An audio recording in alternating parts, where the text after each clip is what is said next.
Nobody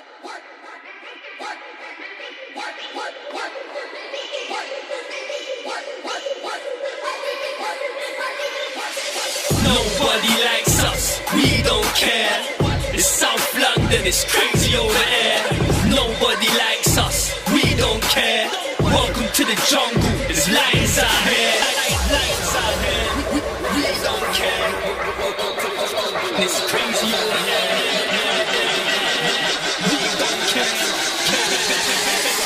We don't care. Hey yo, I'm Messi with my left, Ronaldo with my right. Afternoon, ladies and gentlemen. Thank you for tuning in to episode 2 of the Millwall Premier League Kicks podcast. There's a couple of other people in the chat today. I'm going to let them introduce themselves.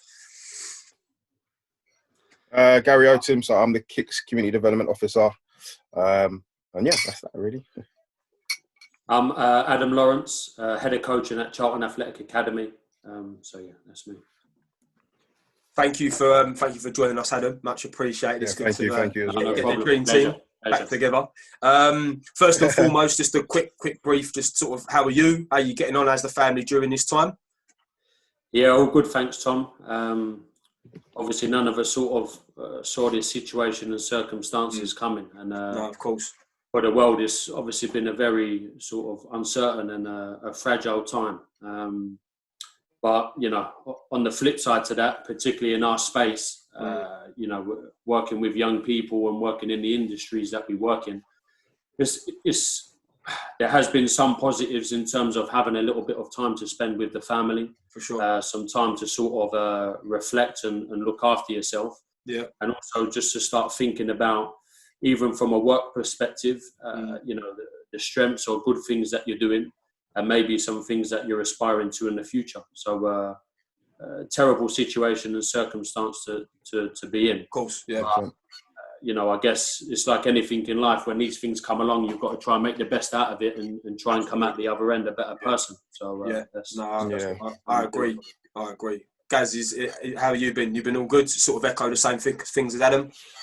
Yeah. Having to work from home again is always interesting. It's different dynamic. I think it's important to sort of space your time out and gives yourself, because you can't just be at your laptop all day. You wouldn't do that in a normal environment. But yeah, no, I've been good, thank you. How are you, Tom? How are you getting along? Living the dream. Back with the boys in this Zoom meeting, so I'm quite happy with that. But yeah, no, it's like 2009 again, isn't it? I know I'm getting quite emotional. I'm gonna have to flick this off in about 10 minutes to get myself together. Who's got the cones? Who's got the football?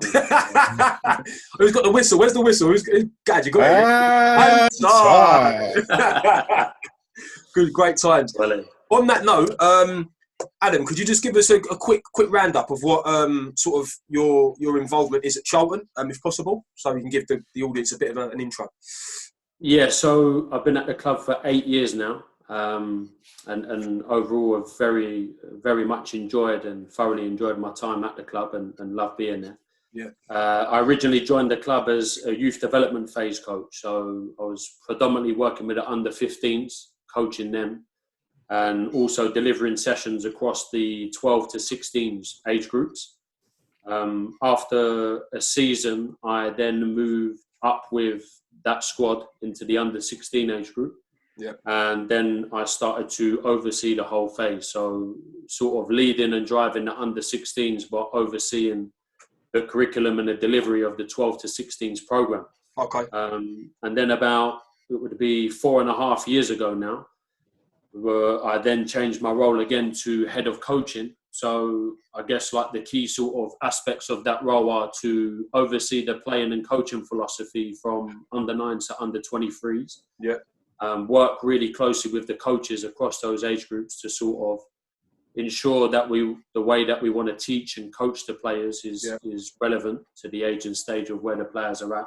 Yeah. And also to support individual coach development alongside that. So, you know, supporting them on their journey. Yeah. As well as obviously coaching heavily across the board because first and foremost, well, you boys know me more than anyone. I'm very much a coach and someone who works closely with players. So just trying to find that balance between supporting players, supporting coaches, and then linking in with the performance staff. So sports science, analyst departments, education and welfare, etc. to, I guess, support the holistic development of our players, which, as we know, is very important.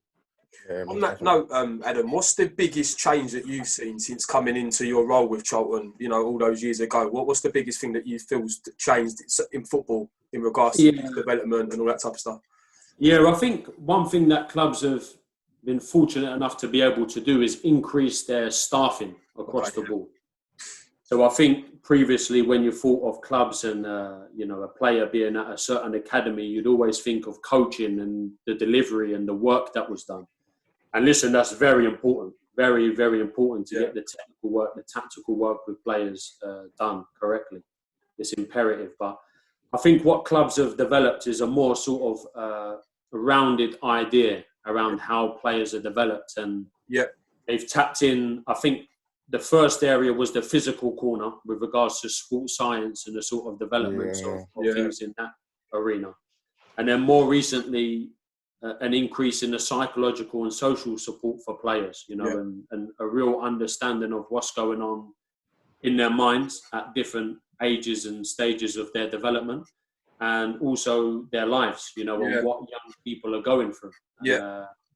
I think we can all be guilty of times, you know, when we've got a badge on our chest and we're representing a club and we're working in an elite environment of, you know, trying to hold our program into real sort of high esteem and expect and have real high expectations, which, listen, is a good thing as well. But we also need to understand that we're dealing with young children. And that takes a lot of nurturing, that takes a lot of support, and it's not easy. And we as coaches and as staff need to understand that players will have certain things going on in their life that will affect them throughout their time with us. So hopefully, listen, we're not perfect, but what we try and have is a more rounded and supportive program, which will help players in various sort of facets of their life and game.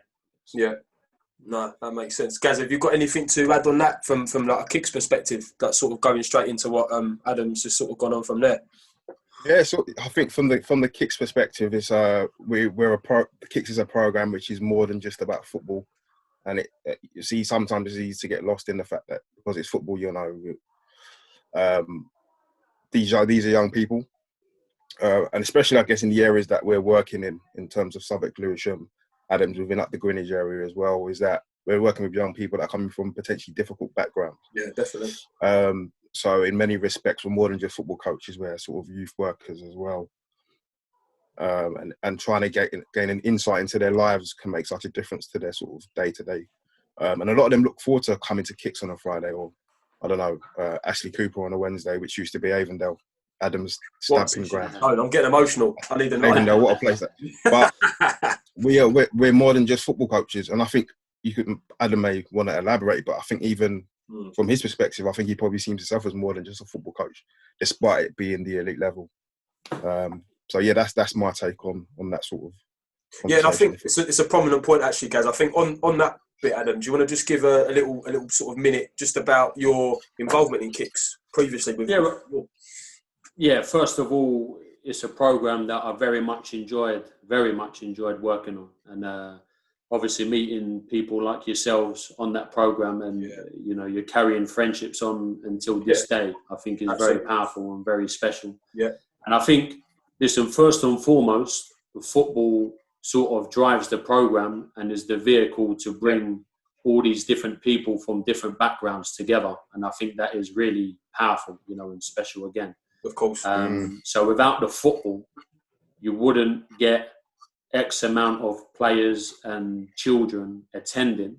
But off the back of that, there's so much powerful life stuff that can happen. Yeah, naturally because of the program. And I think you know, listen, I don't know what you boys think, but when I think back to that time, you always think back to all the kids that you met on the program, seeing them sort of develop the type of things that they were doing, as well as there being, it's a mixed ability program, but the thing that always struck me with Kicks when we were doing it is that it was attended, there was a lot of good footballers, and a lot of good potential and talent there. And I think as much as we enjoyed the inclusion side, you always want to see, you know, them sort of good individual players, or the players that sort of excite you. So I think it worked really well because it was a program that encouraged everyone. You know, we had the masses there in terms of numbers, Yeah. And we were fortunate enough to have a lot of good players there as well, which would drive the sort of level and competitiveness.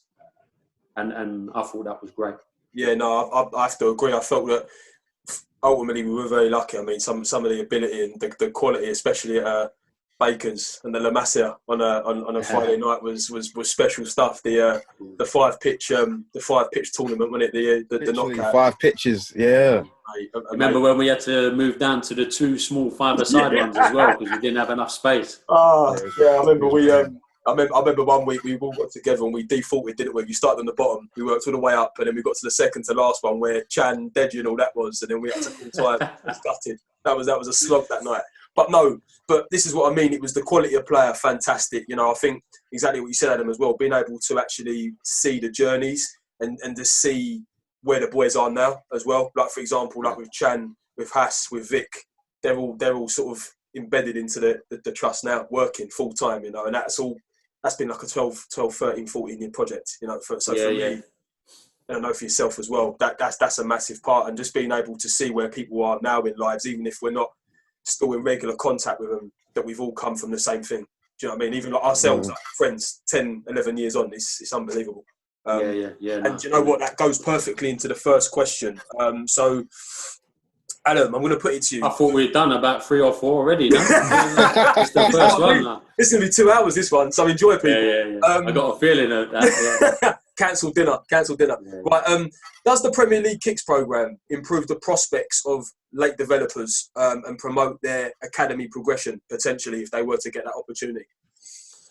Yeah, I think the key for me here, Tom, Gerry, would be first of all, clubs need to be aware of the community programmes that are taking place. You know, that's the biggest thing for me, and also respect the work that is going on. Yeah. And I think that will look different club to club in terms of how the academy views the community program and how sort of close they link. Yes. For me, thinking, you know, in terms of my community experience, not just Kicks, but all the other programs we've worked on, is you're working with a large quantity of players. Yes. So they're obviously mixed ability when you go to estates, when you go to schools, when you do holiday camps. Yeah, true. But because of the areas you're working in, you're going to come across good individual players and some really good talent. So I think it's about the clubs sort of buying to those community programs and also understanding of what talent ID and players look like. So, you know, the later sort of developers, or I would call them sort of more like the raw sort of gems, or those players that have the potential to. Yeah. That's where, for me, clubs need to have an understanding of that type of player and how they can further support them, you know, in the program. Do you think... Oh, sorry, Adam, go on. Sorry. No, I was just going to mention Paul Pearce at this stage, who I know you both know well, who's a scout at Millwall. And I thought what Paul was really good at was, you know, when we sort of made contact with Paul, when we invited him down to come and have a look at some of the boys, I found that he genuinely, you know, sort of brought into it and wanted to come and see and wanted to help the boys. Yeah. And that's the type of approach that you would like to see clubs have, you know, to not think that, I don't know, that anything is sort of beneath them, or, you know, for coaches who are out there working at community level, you know, most people can spot a good player, you know. So absolutely. If you turn up to Kicks on a Friday night when we were doing it and you spent 15 minutes there, you could probably pick out the best 1 or 2 free players. Yeah, most definitely. Then if you've got a sort of trained eye for talent ID, you might just be able to pick out sort of 1 or 2 others that sort of catch your eye and stuff. So I think clubs have a real responsibility to tap into their community program and to buy into it rather than it just being an add-on. You know, I just wanted to add something into, because Adam mentioned in terms of community programs and stuff, and the importance of recognising the importance of the community programs. But you also mentioned the areas that these players are coming from. What do you think it is? Because I've noticed it, and I'm sure you guys have as well, is that South London in particular has received so much adulation and sort of spotlight recently for being a hotbed for talent. And there's documentaries here and there. And I mean, I get emails all the time about, we're going to do a documentary about your program or about South London. What do you guys think it is? And that's the both of you. what do you guys think it is about South London that makes it such a hotbed for talent? I think for me personally, boys, to this day, I still don't have the answer. I don't know what it is. I mean, as you said, we're so lucky with the production line. You know, I mean, we can reel off probably 20 names in 30 seconds that, you know, have come out of the slums and the concrete jungles, if you will. I'm not sure. What's your take on it, Adam? I mean, that wasn't really helpful. Yeah, I think it's obviously similar in other areas of London as well, but Yeah. I think what we obviously have in South London, coming from the area and being brought up here, is you have a real diversity of players. Yeah. And I guess a celebration of cultures, you know, from different pockets and different sort of parts. Mm. And that's one thing, you know, even just living in South London, that I really enjoy, you know, the different people, all the different sort of communities. And it's something that you're always proud of and something that you celebrate. And I think with that then is you get different types of players and you get different types of characters and different individuals that then obviously play the game. And, you know, for instance, I'm sure there's other areas of England where the players and children will all sort of be quite similar in terms of, you know, what they look like, you know, their backgrounds, etc. But I think we're blessed in South London where we have got that real diversity. Yeah, we have. I think that's great. And yeah, I guess when I look at, you know, the players that have come through at Charlton, and the two biggest that we've had from South London are Joe Gomez. Yes. Obviously now at Liverpool, and Ademola Lookman. Yeah, yeah. So Joe was from the Forest Hill area, and Ademola was from Peckham. Yeah. And when I look at the two of them, first of all, two very good, humble kids. Yeah. So sometimes I feel that kids from South London or London can get a certain type of rep from people from the outside, etc. But, you know, in terms of those two characters, very, very good, humble boys, you know, even when they got to the top end of their sort of level in the game.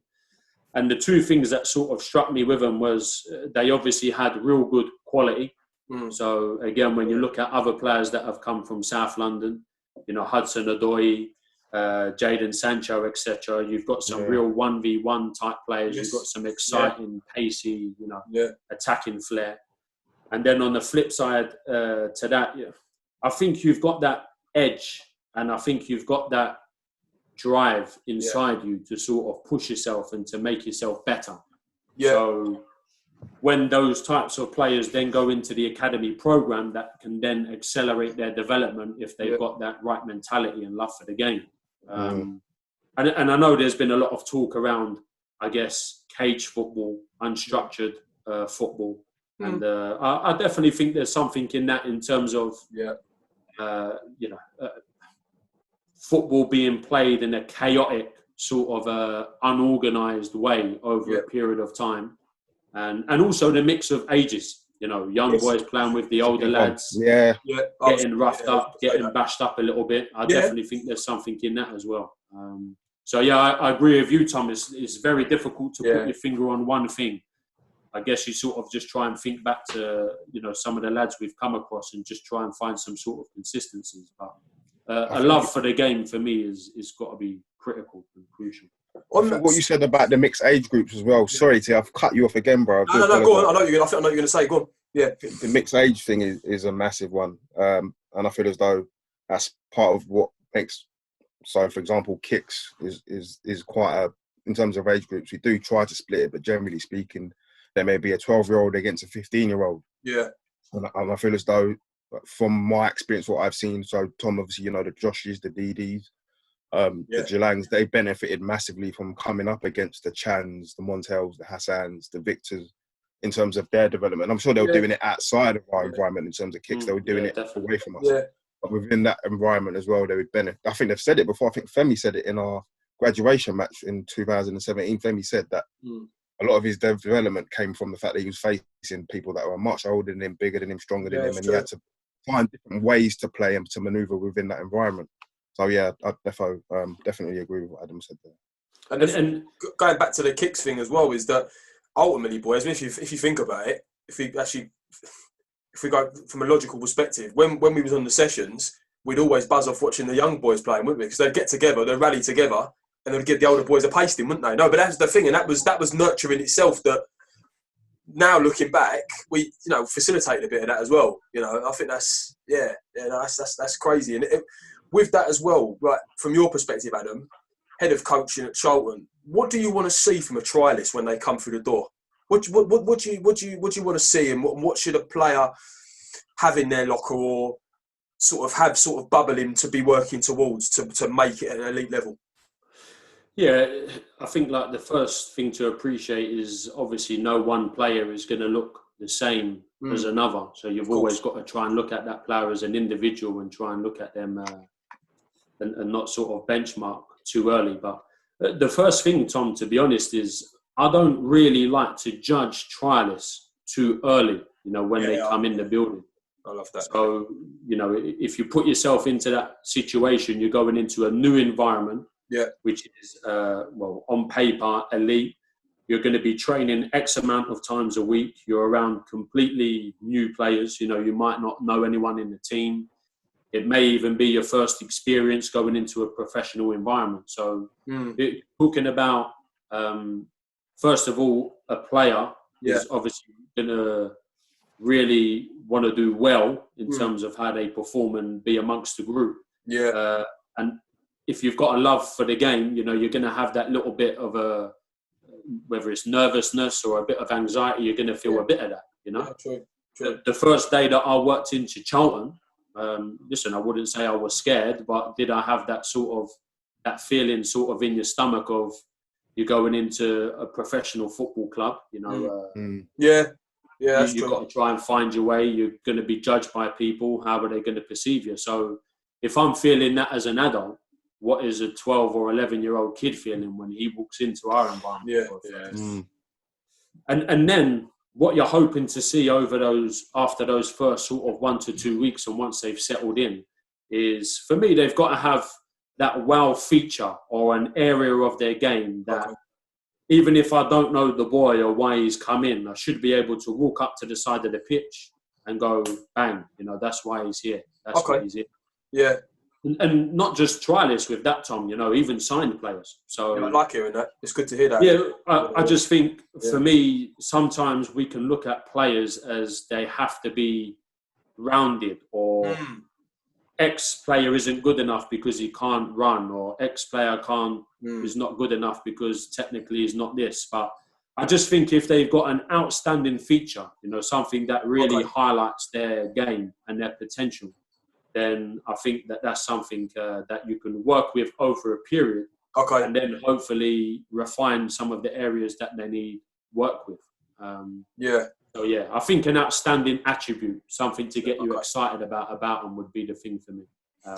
You see, obviously, with the generation of football that we're in now, and it's an exciting one as well, in terms of attributes that you just said there, in terms of physicality of a player, how important is that? I mean, not just in terms of how big their shoulders are, but in terms of how they can get around the pitch. So, for example, if a player, highly technical levels are prestige, but physically, they're not going to be able to cover every blade of grass, but maybe they're a little bit more intelligent about their starting positions and all that type of stuff.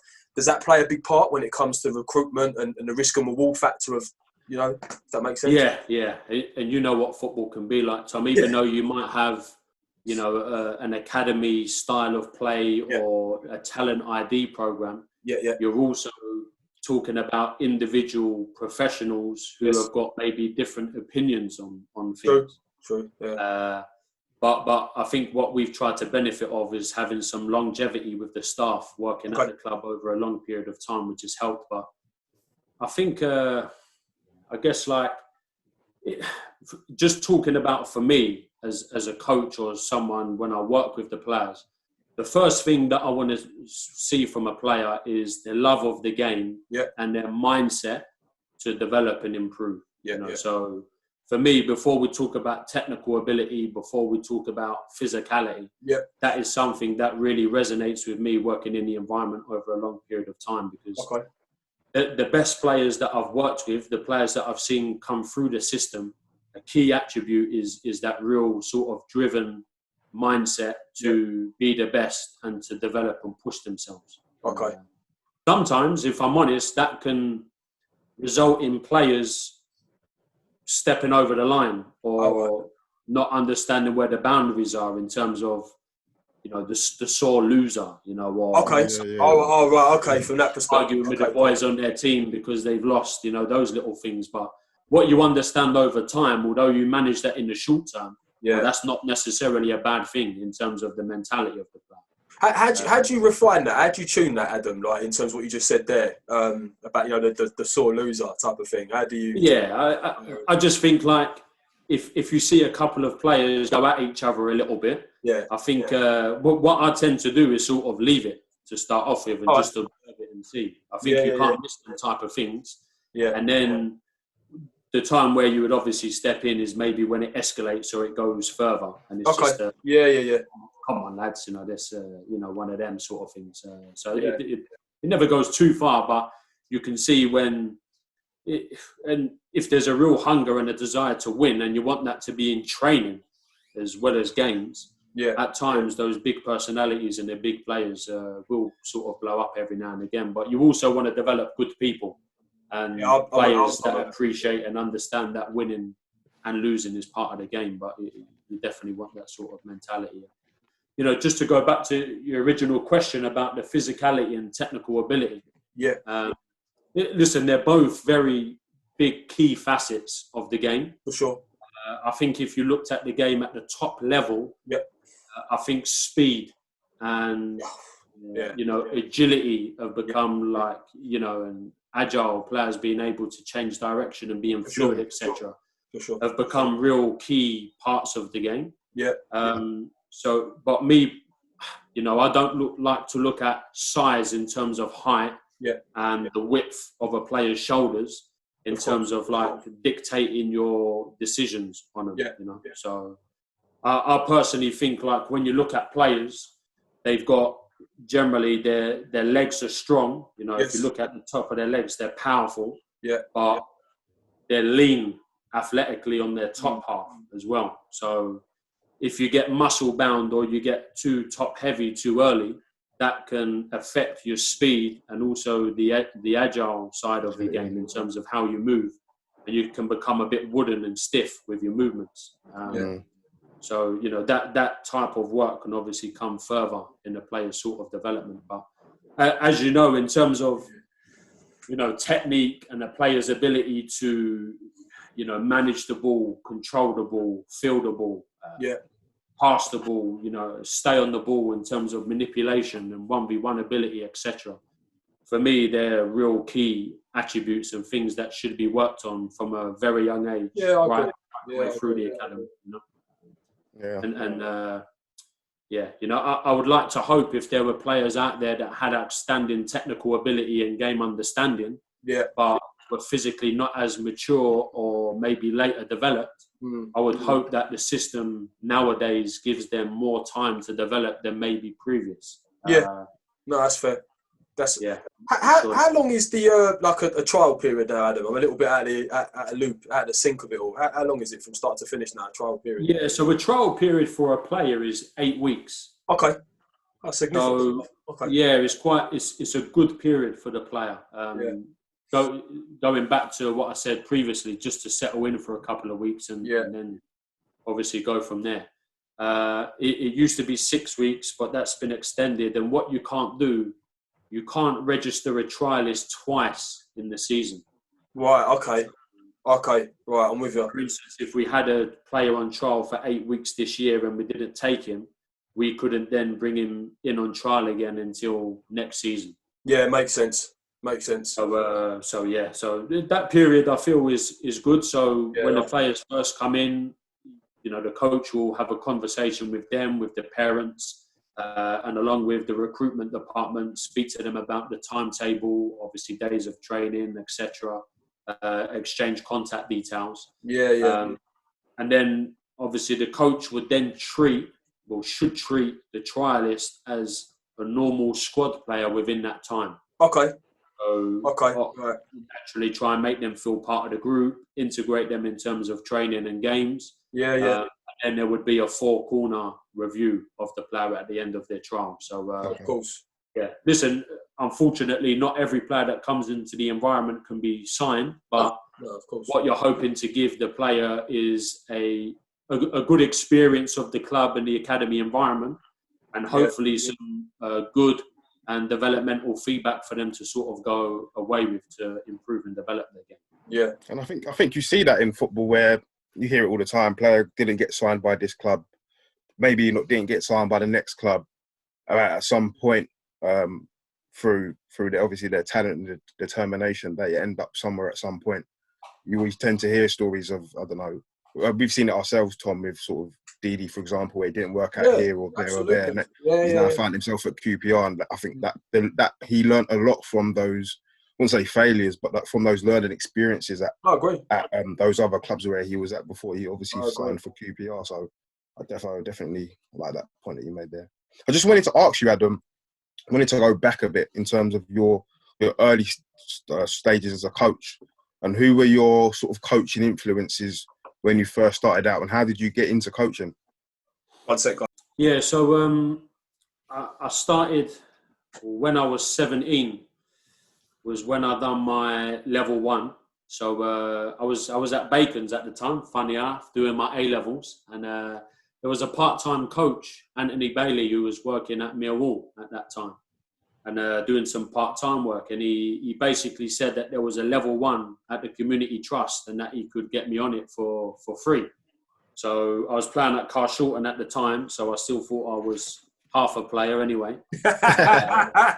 You was definitely a player, Adam. Definitely give you that. Yeah, I don't know about that. But then I just thought, listen, I love football. I know Anthony, I'll just go along.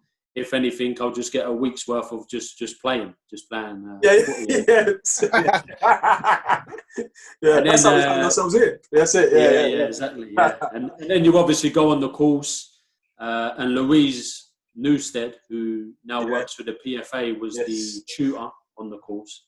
And immediately, I think she saw that I was sort of a local lad, my age, maybe potentially doing some part-time work, lived around the corner from the club. So she sort of introduced me and brought me into the academy just to sort of work part-time. And I think she was key. From a football perspective, of course, you know, we can talk about technical development, developing your game understanding, etc. But I think what she really gave me was a good introduction to working at the community scheme. Yeah. And as someone who was sort of, you know, Lou coming from Catford, she had been through Millwall for a long period of time as a player and a member of staff. Yeah. So she had a real good understanding of the local area and what the club meant as well.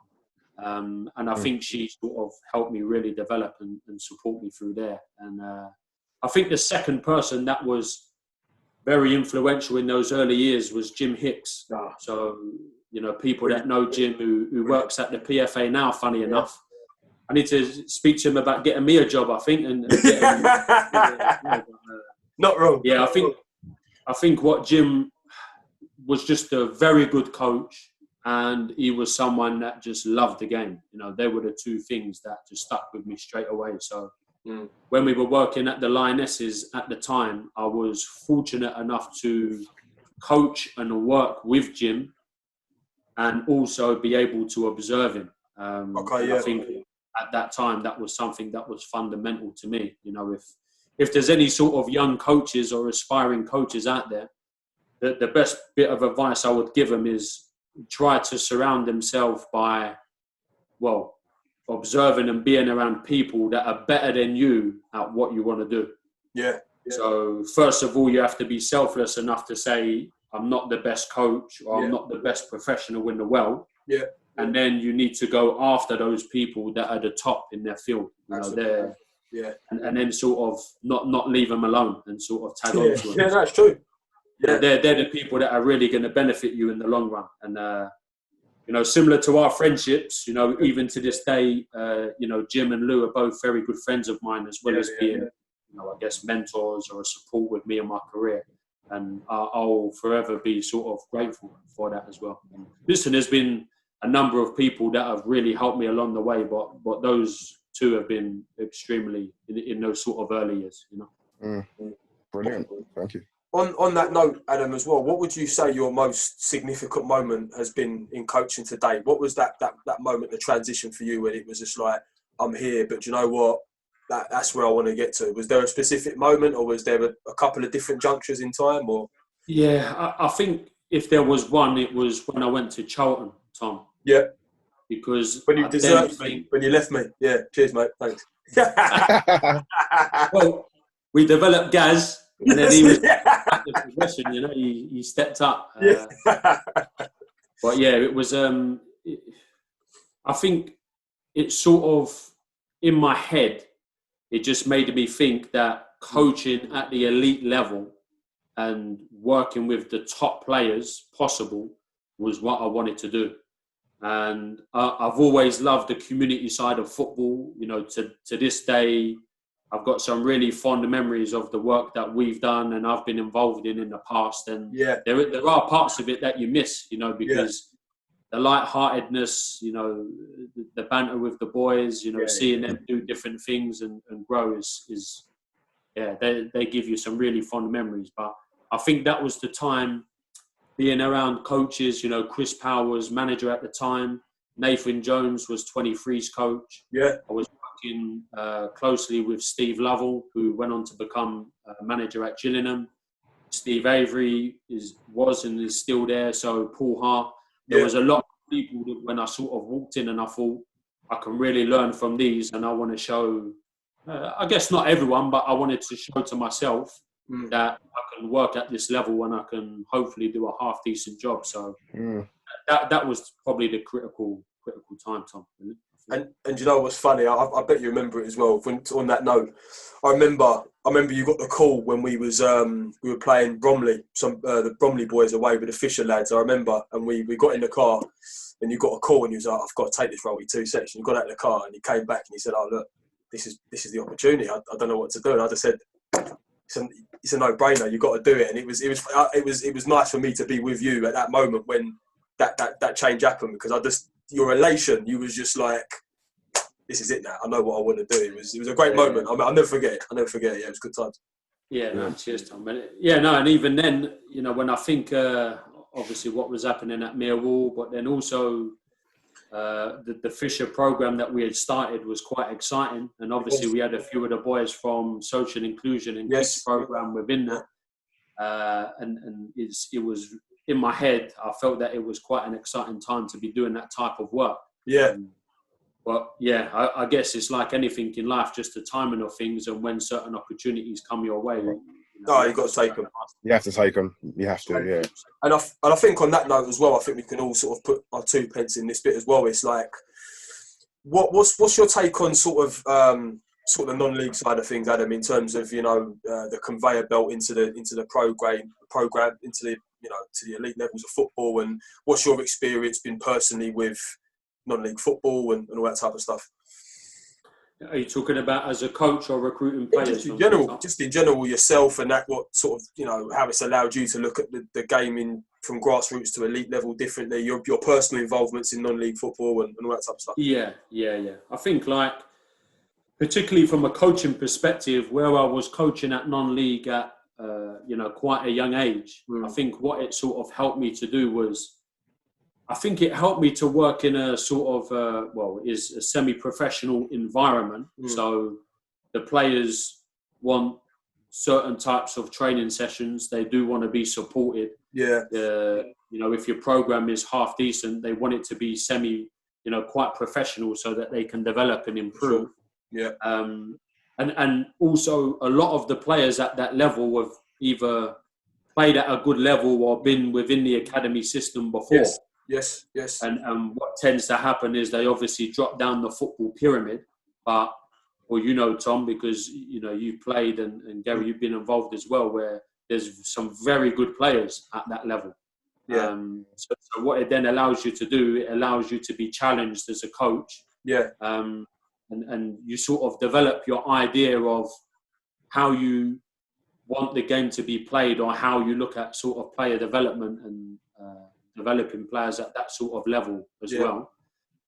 And then I just think there'll always be players out there. You know, sure. I think there'll always be good players at non-league. And again, similar to what we're saying about the community program, I think any sort of head of recruitment or scout out there that would neglect the non-league level, I think would be very naive in terms of what's out there. We only have to look at, you know, take a player like Joe Aribo, for instance, who came into it from Staines. And Joe, immediately there was sort of something about him that sort of caught the eye. And, you know, you're talking about a player that come into us when he was 19, had never played at a professional club before, and now he's playing in the UEFA Cup for Rangers. So it's amazing. It's mental. Yeah, it's mental. In the space of X amount of years and playing for Nigeria. So it's amazing. Are you going to be taking hundreds of players from non-league each year? You know, no. But you'd be naive not to understand that there's some good players there. And I think one of the benefits that young players can get as well sometimes is they can get that first team experience quicker than if they were at an academy. So what that then, agree. They then get, if you get a 17 or 18-year-old playing at non-league and he's playing against, you know, if you've got a centre-half and he's playing against an experienced big centre-forward who used to play, you know, pro level or play at a good level, you know, if they're doing that over a period of time, that obviously helps and develops them massively. So there's, for me, Tom, I know there's maybe consistencies and we look at different elements of the game, but I just don't think there's only one way that a player should be developed or recruited. No, I agree. And I think as open-minded as you can be will only sort of help you along the way to find players and talent. You know? No, I think it goes back to what you said though. You know, when we discuss sort of young people or young kids playing against older kids, it's a similar thing in terms of non-league as well. For the 17-year-old playing against a 30-year-old centre forward, and you're still playing against someone who's got more experience than you, bigger than you, possibly stronger than you, having to find different ways of winning your individual 1v1 battle against that player. And I think it kind of relates back to that. And I think we've also seen with, again, I can only talk from what I can relate to in terms of kicks and stuff. And sort of, Tom, you know, Deshane benefited from playing at Staines at 17 years of age. That gave him a platform to play men's football against men on a week-to-week basis. Same with Abraham, and obviously Adam, I know you know Abraham, but Abraham benefited from his Tottenham Mitcham stint in terms of that next step into the elite environment. So non-league is definitely something that we can't discard or think of as it's down there and we're up here. It's very much important in terms of English football. Yeah. And even just going back to, so when I was young, I played all of the football with my friends in the cage. You know, that's where everyone sort of went. So you go to the cage, there's 20 players there, 30 players there. So you're in the middle of the game, and then all of the older boys come to the pitch. So first thing that happens, they boot your ball over. So your game's done. Then if you was half decent at football, they might let you play in goal for them, or they might let you run out. And then you would have to wait until their game was finished, or you'd have to go at different times. And that's how it's similar to the sort of school playground, but that older versus younger and that sort of, like that chaotic sort of part of the game. I think hopefully something, not just in South London, but just childhood in general. Hopefully that's something that's not lost, and hopefully we still sort of see. Because even just living around the corner from Sealwood Gown, you know, obviously we all used to do the session up there, and what session? The futsal up in there. And, the first thing when I think, because I go past there all the time, is flipping hell. We used to have 30 kids in there. It used to just be jam packed. It just used to be quality. The kids just used to buzz off it, you know, and they used to love playing, and they used to, you know, just be around it. And I remember the first sort of time we went there, I don't think there were any kids going there, were there? No kids. No one at all. It was just us two kicking the ball around. Yeah. So to get and they're the things that you want to sort of see, just in On that note, boys, this is a general one. So how important is character in the game at whatever level? How important is it to possess that sort of character trait that Brendan Rodgers loves to use in terms of your application to the game and how you carry yourself on the pitch, off the pitch, and how important a part does that play in actually going to the next level, as well as all the other four corners and all that type of stuff? Yeah, the biggest thing that I've learned working at the club, Tom, is a first team manager has to trust a young player before he gets the opportunity. Yeah. So rightly or wrongly, and there may be staff in the academy or coaches that think that the player is ready or that he's good enough. But the first team manager has to be able to trust, and a lot of that sort of then comes down to the character of the player. Okay. And how do they fit into the group? Can they deal with playing in front of 25,000 fans? Are they going to be detrimental to the team if they play? Okay. All those sort of type of things. So for me, I don't know what you think, Gary, in your experience, but I do find that trust, a manager has to have trust in a young player, not just on the ball, but all the different facets of the game for him to get in there. And for that, the challenge for the player is to gain the manager's trust and show that they're ready and really push. Yeah, I think from my experience in terms of sort of kicks with obviously a hint of sort of the elite side of the game where we try and push players on and so on. I like to see young people that are firstly just good people, because I think that's a reflection obviously of your background and so on. But if you're a good person, I know that I can put you in that environment and you won't let us down, because at the end of the day we're giving you an opportunity here, if that makes sense. And then we always looking for sort of a determined young person, because it's not going to be easy in that academy environment. You're always going to face difficulties, and if you manage to progress from academy into first team, wherever you end up going, you're going to have tough times, and I think you're going to need to have a resolute character trait to get through those difficulties. And not just giving up at the first hurdle. And of course, you always need support. And from having learnt from you two, is so important to be able to be there for young people. But at the same time, you're always looking for, someone to take stand and to sometimes, deal with difficulty. Those are the two things that come to mind for me straight away. No, that's a great point. Yeah, it's a great point. I think the good people or good person bit sort of definitely resonates with me, because what I say to players is the player on the pitch has got to look different to the player off it. And what I mean by that is when a player turns up to training, they should be respectful. They should, be dressed smartly. They should shake your hand. They should be polite. They should have respect for the other staff. They should have respect for each other, all that type of stuff. But then what you want to see when they cross the line is you want to see, I just call it a football mentality. Yeah. That's what I look for. Yeah. Is the energy right? Is the intensity right? Are they looking to get on the ball? Are they demanding the ball? Are they trying to take control of the game? Are they standing out in terms of their character? So, what you just said there has sort of reminded me with that, because I just think that's so important. Otherwise, football, the game is so tough. And unfortunately, the higher you get in the game, the harder the challenge gets. So if you haven't got that grit, that determination, that resilience about you, fundamentally, somewhere down the line, you're going to be hit, and have a setback because you're not able to get past that barrier. So, Would you say that is it sort of immoral now and it not culturally acceptable to actually to say to some players that, not obviously in the academy environment, it can be general, that they're not good enough and they're not going to be able to progress to a level? Or is that unfair? It's throwing a bit of a curveball out there, boys, to everyone there. Is it unfair to say that to some players, or is it, what's your take on that in general?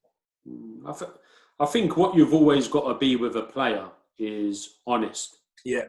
So, listen, do you have to tell them in a sort of brutal or cutthroat way? No, particularly if you're thinking about the age of the player. Yeah. But they have to understand the realities of what they're doing and what they're trying to achieve. So we all know the statistics in terms of players getting into the top end of the game. Yep. So what I say to a young player is, you have to believe in your head that you're going to be a professional player. Okay. So even if I tell you that you're not, you have to have in your mind that you're good enough and that you're going to make it and you're going to push. A flip side to that, you also need to understand the realities of the game and also make yourself a rounded person in terms of your education. So you've got a plan B. So if, for instance, you get released from a club at 16, you're not sort of twiddling your thumbs and thinking, what the hell am I going to do now? So to have that sort of like mentality where they are going to make it. But also being mindful of the, what if type of thing. And I've always been conscious of, because I'm very thankful and very appreciative of being in the position of being able to work in football. And also being, a support and part of a player's journey at our club.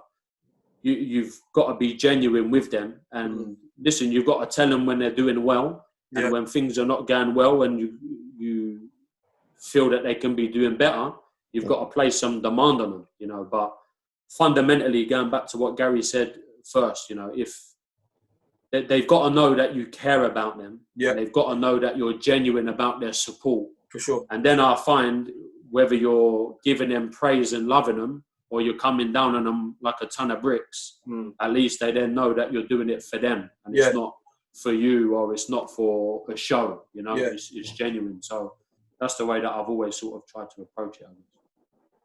And in your experience as well, Adam, obviously at Charlton, what's the influence of the support network around the player that you're experiencing, regardless that's under 9 all the way up to 23s? How important do those people off the field have on that player in terms of their application to the game? Yeah, it's a good question. Naturally, the coaches have most contact with the players. So that's just across the age groups, naturally, because the players are coming in for training and coaching, etc.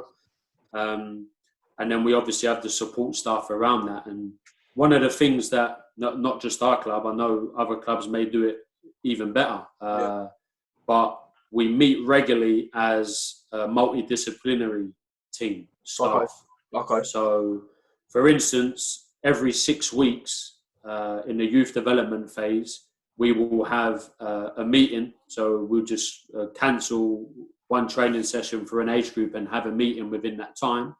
And in that meeting, you would have all of the coaches throughout those age groups. You would have education and welfare, recruitment, sports science, physios, etc. And then all we do, Tom, is we go through every age group and every player. Okay. And we may not spend masses of time on each player, but if anyone feels in the room that they need to bring up something about that player, then that's when they intervene. Okay. And then what happens? So, for instance, it could be the sports scientist raises a concern about an under 14 who's going through growth-related issues. Right. Okay. So then what it does, it lets everybody else know. And then a plan can be put together to, modify his training load. Makes sense. Or look at the type of work and the treatment that he's getting. So it's sort of like what I found it to be a real powerful way of all staff working with those age groups, understanding what's going on. And most importantly, then how to intervene to support that player. Okay. And that could just be something, that could be the education and welfare officer letting us know that they've gone to a player's school and that there's been some concerns around, his coursework. Okay. So then the coach would intervene, talk to the player about the situation and potentially stress that if the situation doesn't improve quickly, then training or game time could be affected. Okay. That's it. So Gaz, that's how practically we try and make it work. No, that makes sense. Guys, you got anything to add on that part? Or? No, but I've got a question. I know we're sort of coming up to the hour mark quite soon.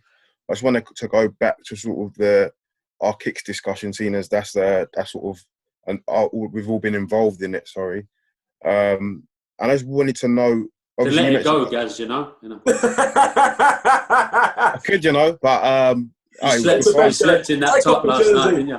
Take it off. I ain't taken it off since 2011. I've had it since 2011. Can't lie to you. But earlier you mentioned how clubs should work more effectively with their community programs. How would you potentially vision that to be? How do you think clubs can work more effectively with their sort of community programs and community projects to allow pathways for players and coaches? Because I find I feel as though a lot of the coaches that we work with at sort of the trust are looking for their next potential pathway into that environment. How would you vision that? Yeah, no, that's a good question. Before I sort of explain what I've tried to do and we've tried to do at the club, Gal,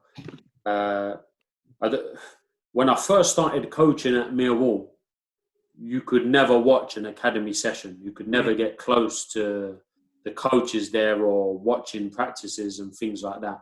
And I just found it to be like really sort of, you got the same badge, but you're not together, sort of thing. Yeah.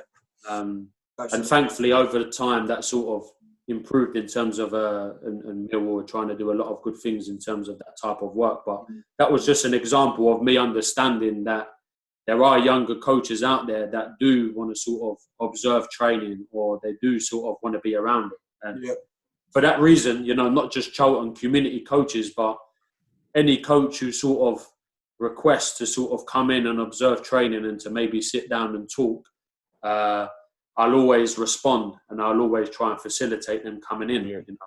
As long as I know they're not a scout from Arsenal undercover, then we're always sort of supportive of people and just sort of sharing experiences, not just us sharing to them, but also, well, what can you teach us? What are you doing? What are your experiences, and how can we learn? True.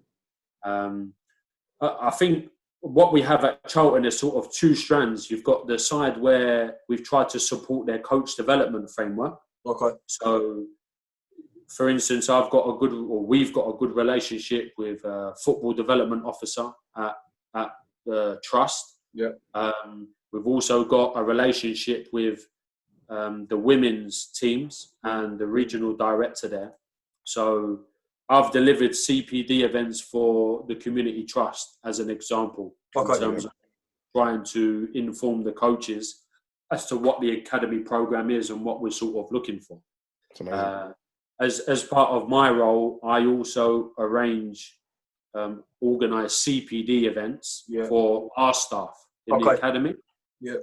So what I then do is extend that invite to the Community Trust coaches and the women's coaches, where they can have 2 or 3 coaches come in on each CPD event. So what that then does is it brings them into our environment, and then it also gets some interaction and discussion with all of the different, I guess, areas of the club, boys, girls, Community Trust as well. And I think from a recruitment perspective, the best thing that we have is we have an advanced centre. So it's run by the trust on a Friday night, but it has Charlton coaches who deliver on it. Quality. And it has Charlton scouts observing it.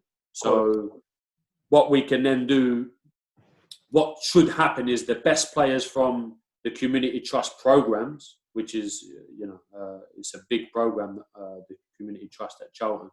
The best players get accelerated into the Advanced Centre. Yeah. We then observe and work on the Advanced Centre to then bring the players into the academy when they're ready. Brilliant.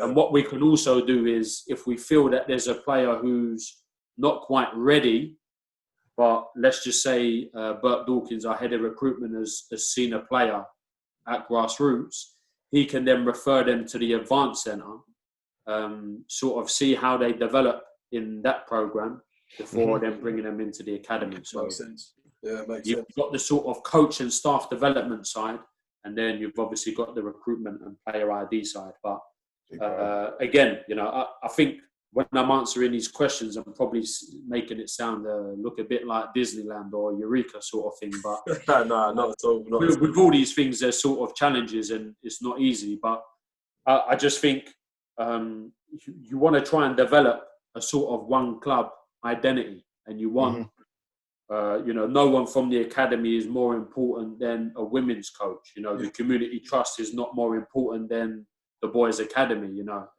Everything should be sort of looked upon as being part of the club, and hopefully part of something special. And I think there should be a lot of respect and sort of humility shown to everyone. No, I agree. Guys, have you got anything to add on to that from the sort of Millwall and Kicks perspective side of things? That's just something we've sort of been working on over the years as well. As it's kind of documented, there's been players that have gone elsewhere and so on and so forth to other clubs, which is, for us, is a brilliant in terms of celebrating their success. But obviously, how do you feel, Gerry, is like someone who's obviously come through the programme and the boys like really well, and then they end up at other clubs or going into other arenas? Is there a sense of sort of regret there because of you working for the club, or? Especially ones where I feel as though maybe I could have affected the situation better, or potentially done this for this particular young person. Obviously, it's out of my control in some realms, but you always feel as though I could have done that bit more. But in a general sense, it's a 50-50 thing where I'm very much happy for these young people, because it's given them an opportunity to elevate their lives and their families' lives, especially where they're coming from. Some of them are coming from really difficult backgrounds and environments, and some of them have been written off, whether it's by family members or to where they're just coming from, in terms of society writing them off. So there's that. And I also always see their success as a learning opportunity for the other young people in the area. So, for example, I'll say if a young person in Silwood sees Shane Dorling playing for QPR in his club tracksuit, he's thinking, wow, if he can have success in his life, I can do that as well.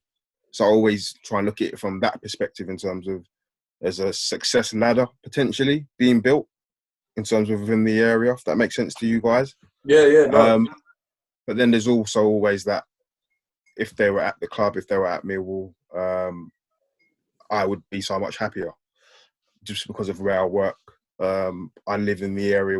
I live like 10 minutes from Millwall, so, and I work for the club and I work for the trust. So there is that sort of 50-50 split feeling in terms of regret as well as sort of delight for the young people that we work with. But I think me, Tom and Richard have always said that the young people always come first. So wherever they are, their success is more important to me than anything else, I would say. I don't know how you feel, Tom. Yeah, no, Gaz, you're spot on. I mean, as we always say, we're always very passionate and we're always highly empathetic, and we look at situations from the young person's perspective, and we always want the best for them, as you said. And I think for me, ultimately, if a young person comes through the Kicks project, and doesn't go into Millwall but goes to another club, we're delighted, aren't we? We'll always be the first person to say, well done. But I see it as well on the other side, that I see it as an opportunity missed in terms of attracting new fan base as well. So an example, if you get, players that come into the club from the local estates, there's hundreds, potentially thousands of people who live on those estates. And if they see an individual, a young person, who's been playing their ball courts, as an example, they're going to want to go watch them. Sign into the professional football club. Do you know what? They may think, I've been told these things about this. It doesn't have to be Millwall or Community Club. I've been told these things about this club, that club, and all that. But I've actually got a reason to go to that football club now. Do you get what I mean? So I see it from that holistic sort of perspective as well. And I just always say it's an opportunity missed for me. But again, as Adam would say as well, it's the player and the opportunity that they get elsewhere is all that matters. But I do think there could be more of an effective sort of... Yeah. I think, like, if the club looks at the player and takes a real good look at them and then decides that the player's not ready, I think that's fine, because they may be looking at that player in respect to their squads, their pathway, the type of player that they want. Yes. And then if the player then goes somewhere else and does well, that's fantastic for the player. I think where it can sometimes be frustrating in development is when you feel that someone has the potential to, there's not the opportunity. And like you say, so that's not about Charlton or Millwall or any club, just sort of in general with the boys that we sort of work with.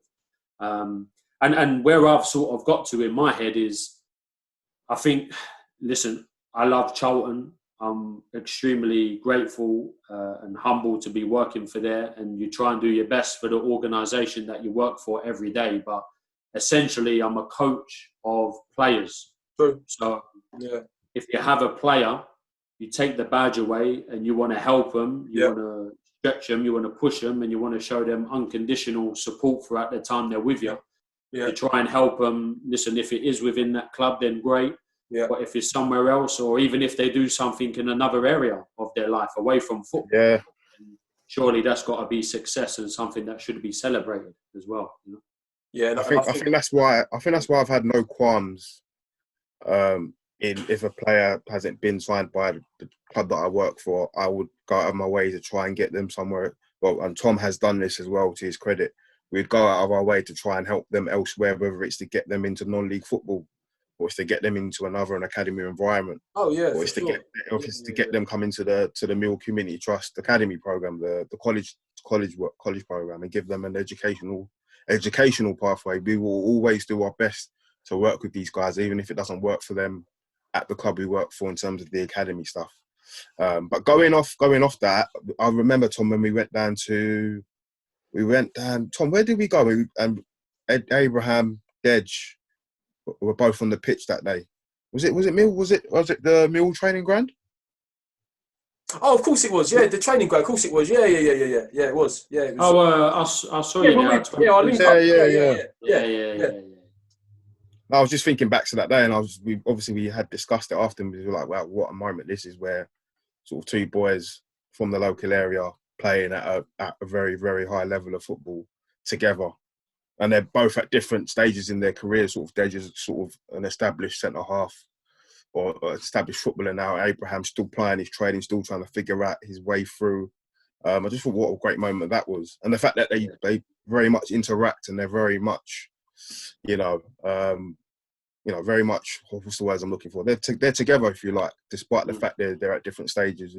Was very pleasing to see. And I think for me, Gaz, as well, I think that moment was a special one as well, simply because you have two players that, in the greatest respect, to a different levels of spectrum, even from when we first met them. And the fact of the matter is that one player was always around it and had opportunities in terms of Deji, but Abraham had his opportunity, and then that sort of got taken away from him, and then it was nothing. But what I'm saying is that time elapsing shows that with a little bit of perseverance and resilience and application, and just actually not giving up, that you can end up on the same pitch as each other. That was what it was for me. I know it's a bit, sentimental, but that was why I looked. Because Abraham, as an example, could have easily thrown the towel in and said, I'm never playing football again. But you know what? He thought, nah, keep going. But it's credits yourself as well, Gaz, especially the last few years with Abraham, is that you've just kept going. You've kept chipping away with him, and the rest is history. He's now with Mr. Lawrence. So I think it's that network of ourselves coming back round doing a 360 to support a player, and that's amazing. And sometimes it's a good point, Tom. And sometimes the players need someone, because listen, the player, you want them to be able to bounce back themselves. You want them to have the resilience, but because they care so much about something, because it means so much to them, it really hits them for six. To have that support from people, that support network around you, and some people that may not necessarily come from their mum, dad, or their parental and guardians, but to have people like that to sort of give them a nudge and to urge them not to give up and to bounce back. That's where it can be so powerful, can't it?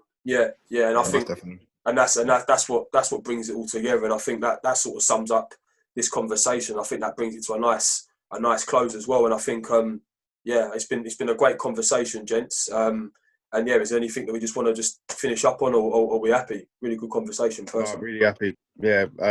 Thank you for coming to the podcast, Adam. Obviously, this is trying to build a platform where we can just, I guess, give people an insight into our experiences and people's experiences that have come from within our area, so South London, And obviously, in particularly coming from sort of working for the trust or having an involvement with the trust or the Kicks program and what we try to do. And obviously for myself, I can always say that you two are the first people that I got the chance to learn from as a coach and as a person, how to be as a person. If I forget the coaching, how you two interacted with the young people we used to work with. I learned a lot from that. So obviously thank you to you two, and thank you for coming on to the podcast, Ed. It's been insightful. No, thanks, gents. It's first of all, just thanks for the invitation, and always good to sort of speak football and speak about past memories and what we've sort of done together and stuff. And listen, hopefully we've still got a lot to look forward to in working with young people and working within football and sport as well. Any way we can help, then great. So thanks a lot. Thanks, boys. It's been an absolute pleasure. Ladies and gentlemen, thank you for tuning in to episode 2. Keep watching. There's been plenty more to come. Stay safe, stay home, save some lives. Thanks, guys. Thank you. I'm lifting them all, I'm Red Keen in the 90s. No challenge taken lightly, my boots ain't even pricey. I ain't into looking pretty, I'm into getting gritty. In the midfield I get busy, hit the ball and take it with me. Nobody likes us, we don't care. It's South London, it's crazy over there. Nobody likes us, we don't care. Welcome to the jungle, there's lions out here. Nobody likes us, we don't care. It's South London, it's crazy over there. Nobody likes us, we don't care. Welcome to the jungle, there's lions out here. We don't care.